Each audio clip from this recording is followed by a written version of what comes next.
এবছর জামাই ষষ্ঠী পড়েছে 12ই জুন। এদিকে 14ই জুন পর্যন্ত নদী ও সমুদ্রে মাছ ধরার উপর সরকারি নিষেধাজ্ঞা জারি রয়েছে। তাই এখনো পর্যন্ত কোনো ট্রলার রিলিজের সন্ধানে গভীর সমুদ্রে পাড়ি দিতে পারেনি। সেই কারণে এবছর জামাই ষষ্ঠীতে পাওয়া যাবে না বাংলার টাটকা ইলিশ। স্টোরেজের ইলিশের ওপরই নির্ভর করতে হবে বাঙালিকে। তবে রসনা প্রিয় বাঙালির জন্য বাজারে ইলিশ মাছ পেলেও তার দাম শুনে মাথায় হাত পড়েছে এখন তাদের। বাজারে 400 গ্রাম ওজনের ইলিশের দাম 800 টাকা, 500 থেকে 600 গ্রামের দাম 1000 টাকা, 700 থেকে 800 গ্রামের দাম 1200 ও 1 কিলো ওজনের দাম 1500 টাকা। বাজারে বিক্রি হচ্ছে এই দামে। ইলিশ মাছ সেরকম একটা নেই, বাইরের মাছ আসছে, আর সেটা আপনার খুবটাই দাম। ওটা দিয়ে জানি না জামাই ষষ্ঠীতে কি হবে জামাইদের, কিন্তু মাছের খুব দাম। ইলিশ কেমন ক্রাইসিস চলছে এখানে?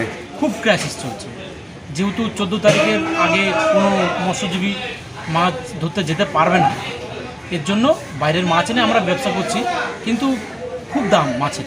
মাছগুলো ওজন কত আছে, দাম কেমন রয়েছে?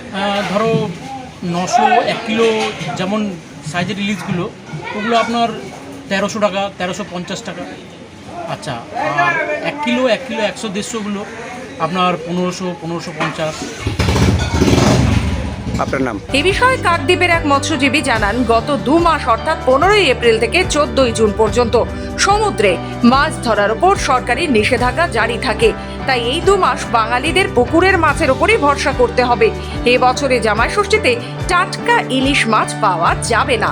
না, ইলিশ বাদতে পড়বে না এমনটি নয়, কারণ কি আমাদের ব্যান পিরিয়ড এখনও ওঠেনি, তাই আমাদের ট্রলারগুলো সব মাছ ধরতে বেরোয়নি এখনও। তো এবছর জামাই ষষ্ঠী স্টোরের মাছ দিয়েই করতে হবে। মূলত বাংলাদেশ থেকে সেরকম ইলিশ মাছ তো আসছে না, তো মায়ানমারের উপরে ভরসা রাখতে হবে, এবং স্টোরে মায়ানমারের বেশ কিছু মাছ আছে, বাজারে ইলিশ মাছ পাওয়া যাবে, এবং মাছগুলো যথেষ্ট বড় রয়েছে। তো ইলিশ মাছ যেরকম বাংলাদেশের পদ্মা কিংবা মেঘনা কিংবা আমাদের হুগলির যে টেস্ট সেটা হয়তো পাবেন না, কিন্তু ইলিশ মোটামুটি থাকবে জামাইদের জন্য। ক তারিখ থেকে ব্যান পিরিয়ড উঠছে? ব্যান পিরিয়ড উঠবে 14ই জুন থেকে 15 তারিখ থেকে আমাদের ট্রলারগুলো সব